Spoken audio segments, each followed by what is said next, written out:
Bienvenidos al canal de César y la Tecnología y suscríbanse al canal y no se olviden de dar un me gusta y activar la campanita para no perderse el siguiente video. Hola, hoy nos vamos a sumergir en una verdadera leyenda del audio, el amplificador integrado Trio Kenwood K91100. Un icono, sin duda, totalmente. Y para entenderlo bien, nos vamos a basar en un análisis muy detallado. Kenwood K91100, ícono de la Edad de Plata. Queremos ver por qué es tan emblemático de esa era de la cara de plata del hi-fi. Claro. Vamos a ver su ingeniería, cómo suena, su legado y, bueno, qué implica tener uno hoy. Así que vamos a desglosar esto. Para empezar, situémonos. Años 70. El hi-fi en pleno auge. La época dorada. Exacto. Una competencia feroz, sobre todo entre los fabricantes japoneses. Y esa estética, inconfundible, ¿no? Ah, sí. Esos frentes de aluminio cepillado, enormes. Los controles súper robustos, los búmetros. Esos búmetros, casi hipnóticos. Y el K91100 que salió en 1977 no era uno más, era el tope de gama, el que vino a reemplazar al K83100. Precisamente. Y para entender bien al K9100, hay que mirar un poco la historia de la empresa de Trio Kenwood. A ver, contanos. Nació como Kasuga Radio Co., allá por 1946. Empezaron con componentes de radio. Y un dato interesante, sus bobinas de alta frecuencia fueron las primeras certificadas por la NHK, la radio pública japonesa. Ah, mira, o sea, ya arrancaron con un sello de calidad. Exacto, desde el principio. En 1960 cambiaron a Trio Electronics Inc. Y fueron pioneros, clave en pasarse al estado sólido. Mientras otros seguían con las válvulas. Claro, ellos lanzaron el primer amplio a transistores en el 62, en 1962, y para el 66 ya tenían toda una línea transistorizada. Luego vino la expansión a Estados Unidos en el 63. Y ahí nace Kenwood, ¿verdad? Ahí mismo, fue una idea de William Kasuga, una estrategia de marca. Lo del nombre es curioso, porque Kenwood sonaba más americano. Fue astuto. Buscaba algo que sonara familiar, que evocara calidad. Ken es un nombre común en ambos idiomas, y wood, madera, sugería solidez, artesanía, quizás hasta un guiño a Hollywood, ¿no? Claro, prestigio. Y funcionó tan bien que la marca Kenwood se volvió sinónimo de calidad, tanto que al final, en 1986, la empresa madre adoptó el nombre Kenwood Corporation para todo. La marca se comió a la compañía, digamos. Qué interesante. Lo fascinante aquí es como toda esa historia, toda esa trayectoria de la empresa, converge justo en este diseño, en el K91100. Los 70 fueron su edad de oro, y justo el año antes, en 1976, lanzaron dos innovaciones clave. ¿Cuáles fueron? El primer amplificador DC, o sea, de acoplamiento directo japonés, y el primer ampli con fuentes de alimentación duales. El K91100, un año después, en el 77, fue como la culminación, el refinamiento de esas ideas, producto de esa cultura de innovación constante. Bueno, acá es donde se pone realmente interesante. Metámonos adentro. ¿Qué tenía de especial esa ingeniería? El corazón del asunto es la topología dual mono, llevada al extremo. Dual mono. ¿Qué significa exactamente? El propio manual de servicio lo dice clarico, el equivalente a dos amplificadores monofónicos separados cada uno con su propia fuente de alimentación. Y no es marketing, ¿eh? Lo abrís y ves. Dos transformadores de potencia, uno para cada canal. Cada uno con su rectificación, sus propios bancos de capacitores de filtro. Todo duplicado. ¡Wow! Eso suena caro y complejo de fabricar. ¿Valía la pena esa duplicación total? ¿Qué se ganaba realmente con eso? La ganancia clave, la fundamental, es la eliminación casi total de la diafonía dinámica, o sea, el crosstalk. Diafonía. Claro. En un ampli normal con fuente compartida, si un canal pide mucha corriente de golpe, ponte un bajo potente, un golpe de batería. Puede afectar un poquito el voltaje que le llega al otro canal. Ah, entiendo. Con el dual mono del K9100, eso no pasa. Cada canal tiene su propia reserva de energía, totalmente independiente. Este punto es clave, porque esa separación tan radical, aunque costosa, es lo que le da a esa imagen estéreo tan precisa, tan amplia. Es un rasgo que se nota incluso hoy. Claro, la separación de canales superior, una imagen más estable, tridimensional. Exacto. Y más limpia en pasajes musicales complejos. Y ese aislamiento llegaba incluso a las etapas de preamplificación. Estaba muy bien pensado. Entendido. Y el otro pilar era la amplificación DC, acoplamiento directo. Eso suena, no sé, un poco radical para la época. Eliminar componentes como los capacitores de acoplamiento, ¿no traía otros riesgos? ¿Quizás para los parlantes? Es una buena pregunta. El diseño DC básicamente saca los capacitores de entrada y de acoplamiento de la ruta principal de la señal en la etapa de potencia. Tradicionalmente, esos capacitores bloquean la corriente continua, la DC, que podría dañar los parlantes. Claro, es una protección. Sí, pero también pueden introducir pequeñas alteraciones sónicas, desfases mínimos, sobre todo en bajas frecuencias, o una ligera coloración. La apuesta de Kenwood, según sus ingenieros, era que al sacarlos del camino de la señal directa y del bucle de realimentación, eliminaban la constante de tiempo que introducen. Y el objetivo era... Lograr que no hubiese diferencia de fase en todo el rango de frecuencias, incluida la zona de muy baja frecuencia. O sea, máxima fidelidad temporal. La promesa sónica era, nitidez y profundidad de sonido ampliamente mejoradas. Hablaban de una magnífica sensación dimensional y una reproducción altamente cualificada. Si conectamos esto con lo anterior, ves una búsqueda casi obsesiva de pureza sónica. Un enfoque muy purista. Totalmente. Priorizaban la integridad de la señal sobre todo. Y para el riesgo de la DC, implementaron circuitos de protección muy sofisticados. Fue una decisión de diseño audaz, sin duda. Y además de estos dos pilares, el dual mono y el DC, había otros detalles de calidad, ¿verdad? Recuerdo haber leído algo sobre el control de volumen. Correcto. No era un potenciómetro común y corriente. Usaba un atenuador por pasos de alta precisión, como los que se usan en equipos de medición.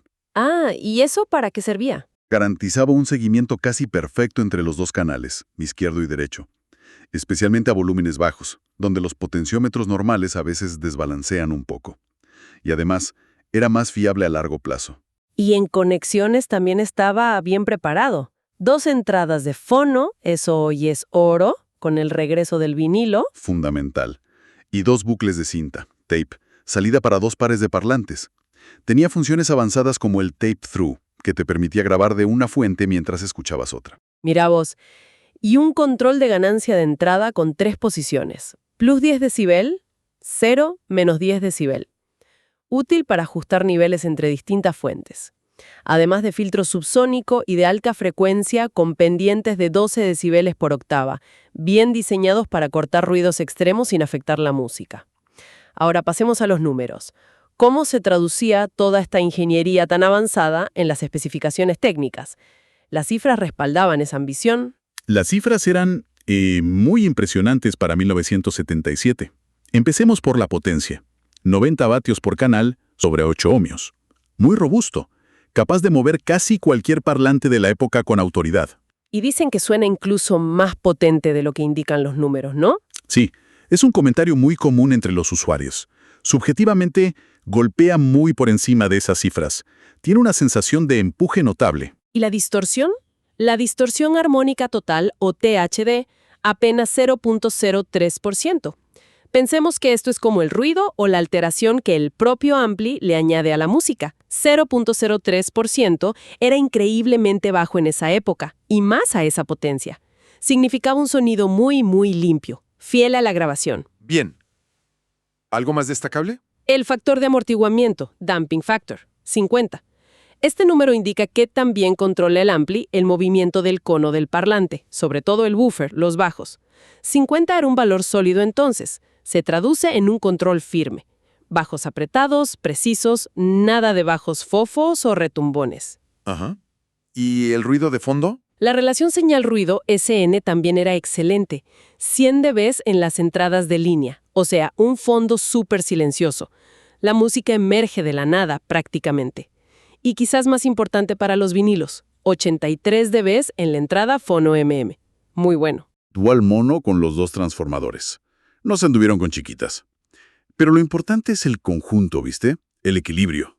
No buscaron solo una cifra espectacular. Lograron combinar alta potencia, distorsión bajísima y un fondo súper silencioso. Y eso solo fue posible gracias a esas topologías caras, dual mono y DC. Refleja una filosofía de diseño muy madura, sin compromisos en el rendimiento. Ingeniería sólida, cifras impresionantes. Pero al final, lo que importa es cómo suena, qué dice la gente, qué impresiones dejó en la comunidad audiófila durante todos estos años. Bueno, el consenso es bastante consistente, la verdad. El rasgo que casi todos mencionan primero es la claridad y la neutralidad. Neutralidad. Sí, se describe mucho como un amplificador que se aparta del camino de la música, o sea que presenta la grabación con mucha honestidad, sin añadirle ni quitarle mucho sabor propio. Entiendo. Más fiel al original. Exacto. En comparaciones de la época, por ejemplo, con algún Sony que quizás sonaba más cálido, más tipo válvulas, el Kenwood se percibía como más fiel a cómo suena realmente el disco. Y eso encaja perfecto con la idea del diseño DC, mínima alteración de la señal. La neutralidad era el objetivo claro. ¿Y qué más se destaca? Otra cualidad muy elogiada es el escenario sonoro, la imagen estéreo y el nivel de detalle que revela. Ah, eso debe venir del Dual Mono. Directamente. Gracias a esa separación de canales tan buena, crea una imagen estéreo muy amplia, profunda, bien definida. La gente habla de un gran escenario sonoro y amplio detalle. Los instrumentos, las voces, todo tiene su espacio bien delineado. Te permite escuchar matices, texturas, que con otros amplis quizás se pierden un poco. Esa neutralidad suena ideal, perfecta. Pero a veces lo que es muy neutral puede percibirse como frío, ¿no? O demasiado analítico. ¿Hay algo de eso con el K91? Efectivamente, esa es la otra cara de la moneda. Es una observación que aparece. Algunas reseñas, comentarios de usuarios señalan que su sonido, justamente por esa falta de coloración, podría considerarse un poco brillante para algunos. Claro. Es algo relativamente común con amplis de estado sólido muy resolutivos y neutros. Para oídos acostumbrados a sonidos más cálidos, quizás con un poquito menos de agudos o un énfasis en los medios bajos, la precisión del K9100 podría sonar, bueno, analítica, o hasta un poco seca. Sugiere un carácter más revelador que cálido. No está ahí para endulzar la grabación. Entiendo. Preciso, revelador. Y un punto que sí recibe elogios casi unánimes es la etapa de fono MM, la que viene incorporada. Se considera excepcional para la época. ¿En serio? ¿Tan buena? Sí, sí. A menudo se la describe como tan buena como las mejores que se hacían en esa era. Para la gente que ama los vinilos, esto sigue siendo un atractivo enorme. Claro. Y bueno, las descripciones de los dueños suelen ser súper entusiastas. Asombroso, absolutamente impresionante, increíblemente bueno. Lo ponen como uno de los mejores amplis estéreo vintage de Kenwood, sin duda. Pero, siempre hay un pero, ¿no? Especialmente con equipos de tantos años. Exacto. Porque tener una pieza de historia como esta, casi 50 años después, requiere pensarlo bien. Cambiemos un poco el enfoque. Hablemos de la parte práctica, las realidades de tener un K900 hoy. Y acá es donde la historia, bueno, se complica un poco. Llegamos al famoso, o quizá infame, talón de Aquiles del K900. A ver. Los módulos de salida de potencia propietarios, los Kenwood Trio TA100WA, se los llama a veces Power Packs. Son unos bloques sellados que encapsulan los transistores de salida y otros circuitos. ¿Y cuál es el problema con esos módulos? ¿Envejecen mal o es algo más? Era como una falla segura con el tiempo. No diría segura, pero sí que demostraron ser un punto de falla muy común con las décadas. El problema principal es que conseguir reemplazos originales, o sea, OEM o NOS, ni Old Stock, piezas nuevas pero de stock antiguo, es prácticamente imposible hoy. Uf, eso complica todo. Muchísimo. Y eso llevó a que aparecieran reemplazos de terceros, muchos de origen chino que, bueno, muchos técnicos con experiencia los consideran poco fiables o de calidad dudosa. Entiendo. Entonces, ¿qué pasa si falla uno? Las consecuencias son una reputación un poco mixta para el ampli en el mercado de segunda mano. Algunos lo aman por cómo suena cuando anda bien, pero otros le escapan por el riesgo y lo difícil que es repararlo si falla un módulo. Claro, te puede dejar un canal mudo. Exacto. Y la reparación, si usas piezas dudosas, puede ser un dolor de cabeza. Pero, por suerte, hay una solución moderna y fiable. ¿Ah, sí? Sí, existen módulos de reemplazo discretos. Empresas especializadas, como Pirámide Audio, por ejemplo, los fabrican usando componentes modernos de alta calidad montados en una plaqueta diseñada para encajar perfecto. Pero serán caros, imagino. Sí, son caros, pero se consideran una mejora enorme en fiabilidad. Incluso algunos dicen que hasta mejoran un poquito el sonido. Instalar estos módulos modernos es la solución definitiva, la más recomendable hoy. O sea que los módulos son el gran fantasma. Pero supongo que, como cualquier equipo de esa edad, debe tener otros achaques típicos, ¿no? Por supuesto, está el famoso pegamento desagradable. Casi una leyenda urbana en los talleres de reparación, ¿viste? ¿Pegamento? Sí.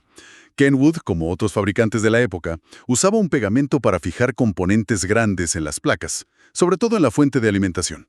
Con el tiempo, ese pegamento se puede volver conductor y corrosivo. No me digas. Y daña las otras piezas. Puede atacar las patas de componentes cercanos, diodos, transistores, resistencias. Una restauración seria implica quitarlo con mucho cuidado y reemplazar cualquier componente afectado. Y después está lo inevitable, la recapitalización, el recapping. Exacto. Los capacitores electrolíticos tienen una vida útil limitada. Después de 40 o 50 años, es seguro que están secos o sus valores se desviaron o tienen fugas. Todos. Todos. Con equivalentes modernos de buena calidad, tipo Nichicon, Panasonic, es fundamental para recuperar el rendimiento original y asegurar que sea fiable a largo plazo. Hay kits disponibles con todos los capacitores necesarios. ¿Y algo más de mantenimiento básico? Sí, limpiar los contactos del relé de protección de parlantes. A veces se ensucian y causan que un canal falle intermitentemente. También limpiar potenciómetros y selectores con un buen limpiador de contactos como Deoxit para eliminar ruidos y chasquidos al usarlos. Buena idea. Y un consejo útil. Reemplazar las lamparitas incandescentes originales de los búmetros por LEDs de color blanco cálido. Generan mucho menos calor y duran muchísimo más. Todo esto que contás genera como dos mercados distintos para este ampli, ¿no? Totalmente. Podríamos llamarlo un mercado de dos niveles. Por un lado encuentras unidades tal cual para reparar, para piezas, más baratas sí, pero con todos estos riesgos y la necesidad de invertir bastante en restauración. Y por el otro, Por otro lado, unidades totalmente restauradas por profesionales, recapitalizadas y, lo más importante, con los módulos de salida modernos. Esas alcanzan precios mucho más altos, claro, pero te dan tranquilidad. entonces hay que saber muy bien qué se está comprando. Exacto.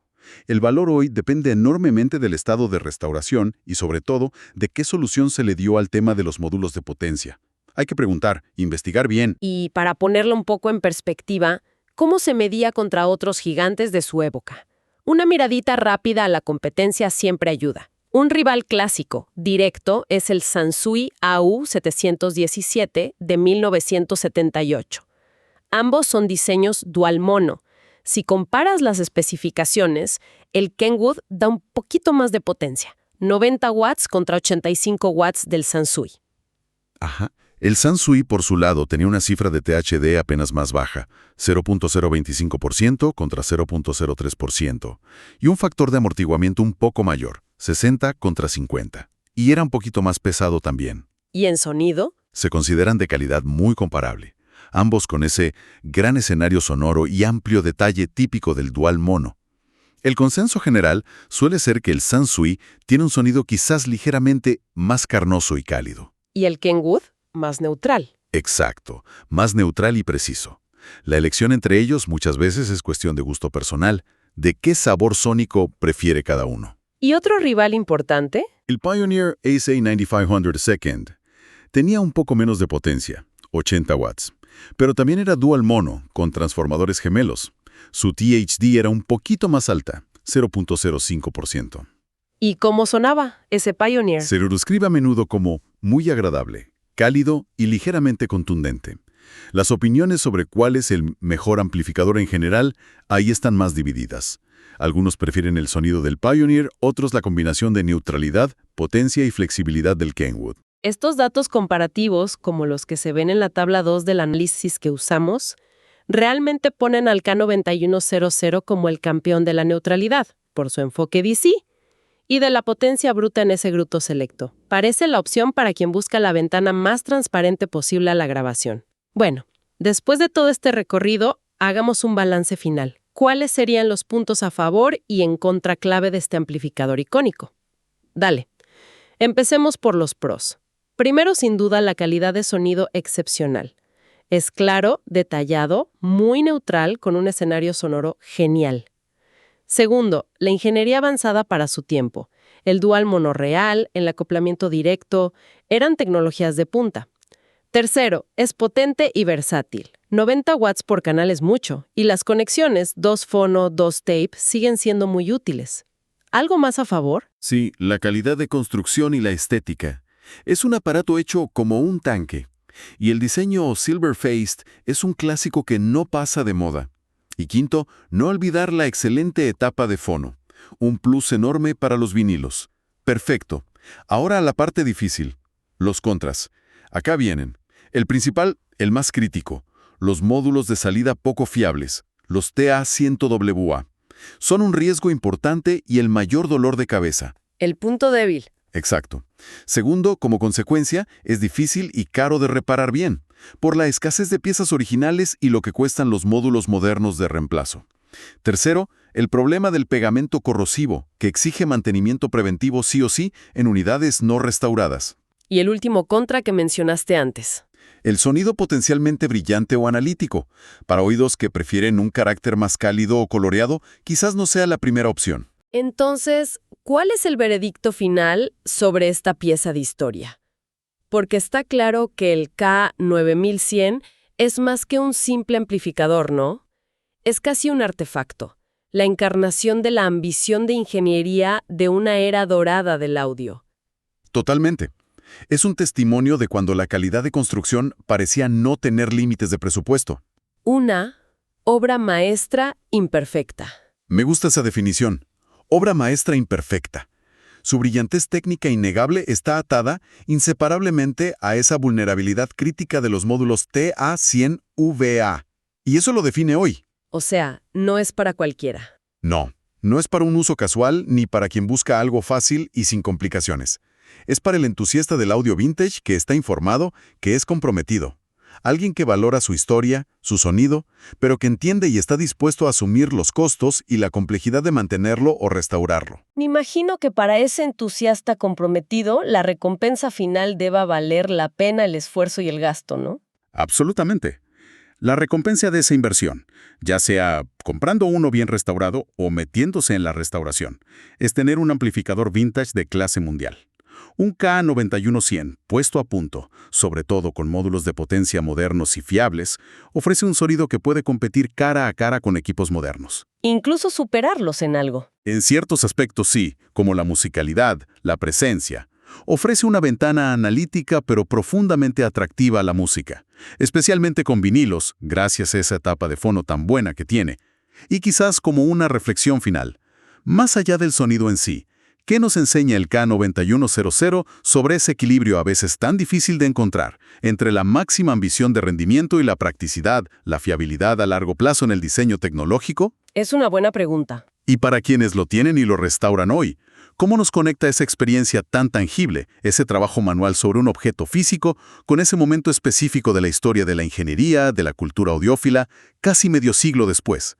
Es como una conexión física con el pasado, ¿no te parece? Absolutamente. Una conexión muy especial. Bueno, esperamos que esta inmersión en el mundo del Kenwood K9100 haya sido reveladora. Gracias por acompañarnos en este análisis detallado. Un placer. Hasta nuestra próxima exploración.